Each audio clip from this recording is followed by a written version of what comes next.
Guys, Garena তালা ভাইকে কিভাবে অপমান করলো, আর এই অপমানের কারণে মনে হয় তালা ভাই পার্টনার প্রোগ্রাম থেকে বের হয়ে গিয়েছে। তোমরা ভিডিওটা দেখো এবং বেশি বেশি করে শেয়ার করো। আপনি হয়তো জানেন না যে আমারে গেরিনা থেকে অপমান করা হয়েছে।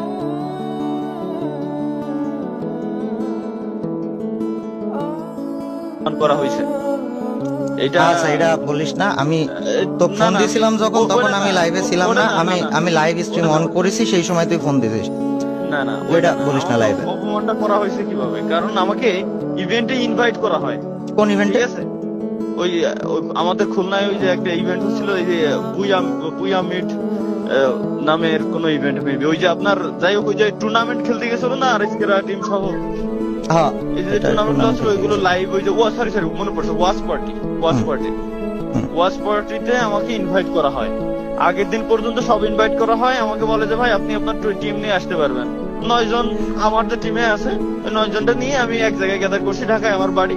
যে কালকে সকালে ঘুম থেকে উঠেই আমরা চলে যাবো ডিরেক্ট খুলনা থেকে আমার বাড়ি ঘুরে এসে দেন পরের দিন আবার আমরা ঢাকা ব্যাক করবো। ক্যামেরা সেট আপ সব আমার রেডি। এখন রাত 3টের সময় আমারে কল করে, আল্লাহর কি রহমত, ওই সময় আমি যাই গেছিলাম।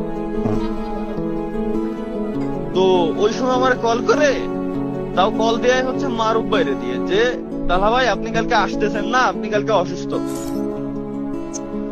আমি বললাম যে এটাই, আমিও সর্বপ্রথমবার এটাই বললাম যে আমি বুঝতে পারিনি তখন। আমি বললাম যে কই ভাই, আমি তো অসুস্থ না, আমি তো ঠিক আছি, তো আমি কালকে আসতেছি তো। পরে মারুফ ভাই আমার আবার বললো যে ভাই আপনি কালকে আসতেছেন না, আপনি কালকে অসুস্থ। আমার নামে কিন্তু ওই যে ওই জায়গায় পিকচার টিকচার দিয়ে যে সব বোর্ড থাকে এন্ট্রি গেটে, ওই সবকিছু বানানো ছিল। পরবর্তীতে ওইটা ভাঙ্গে ফেলছে, তাও পোলাপান ভিডিও পর্যন্ত করছে। ব্যাপারটা বুঝছেন? ওই এমন সিন হয়েছে। পরে হয়েছে কি, আমি পরে বুঝতে পারছি ওনার কথা। আমি বললাম যে ভাই এই যে কোন ধরনের কথা বলেন আপনারা, এটা কি মানায় নেওয়া যায় কোনোদিনও? মানে এক সেকেন্ড দাঁড়া, তাহলে এবার কত? আপনি স্ট্রিমে, আমি লাইভ অন করেছি, তারপরে ফোন দিছি। আমি এগুলো আমি বলতে চাইছিলাম না, বাট তুই বল, অসুবিধা নাই, তুই বল। না এটা অসুবিধা ভাই, এটা আমি আমার আবার কিসের অসুবিধা বুনি? তুই যা, মানে তোর সাথে যা কিছু হয়েছে এখন আর কোনো অসুবিধা নাই। না আমি বলি আপনার, এই যে দেখেন, এটাই গিরিনার সাথে আমার কিন্তু পার্সোনালি কোনো শত্রুতা নাই।